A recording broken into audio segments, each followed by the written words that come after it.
Hi friends, weight loss கஞ்சி recipe பார்க்கலாமா எப்படி செய்கிறேன்னு சொல்லிட்டு. 1/2 கிலோ கருப்பு கவுனி அரிசி எடுத்திருக்கேன். அதை வந்து நல்லா வாஷ் பண்ணி ஒரு நாள் ஃபுல்லாக வெயிலில் காய வச்சு எடுத்துக்கோங்க. அதுக்கப்புறம் பார்த்திங்கன்னா 1/4 கிலோ வந்து கொள்ளு, அதையும் நல்லா வறுத்து எடுத்துக்கலாம். அதுக்கப்புறம் பார்த்திங்கன்னா பார்லி அரிசி, அதுவும் வந்து ஒரு 1/4 கிலோ எடுத்திருக்கேன். கருப்பு கவுனி அரிசி 1/2 கிலோ எடுக்கிறேன்னா மீதி எல்லா பொருளுமே வந்து 1/4 கிலோ. பார்லி 1/4 கிலோ, அதுக்கப்புறம் கொள்ளு 1/4 கிலோ எடுத்திருக்கேன். இது ரெண்டும் 1/4 கிலோ. பாசிப்பருப்பு 1/4 கிலோ. அதுக்கப்புறம் பார்த்திங்கன்னா மிளகு சீரகம் சேர்த்து ஒரு 150 கிராம் அளவுக்கு எடுத்திருக்கேன்.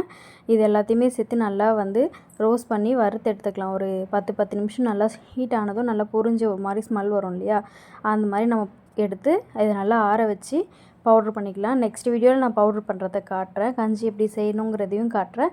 ஸோ இதை வெயிட் லாஸ் பண்ணி இந்த ட்ரிங்க்ஸை குடித்து எந்த அளவுக்கு வெயிட் லாஸ் ஆகுது அப்படிங்கிறதையும் ஒரு 15 டேஸ்க்கு அப்புறம் நான் சொல்கிறேன். காலையிலையும் நைட்டும் இந்த ட்ரிங்க்ஸ் மட்டும் தான் நம்ம குடிக்கணும். மதியம் ஒரு வேளை லஞ்ச் எடுத்துக்கலாம். தேங்க்யூ.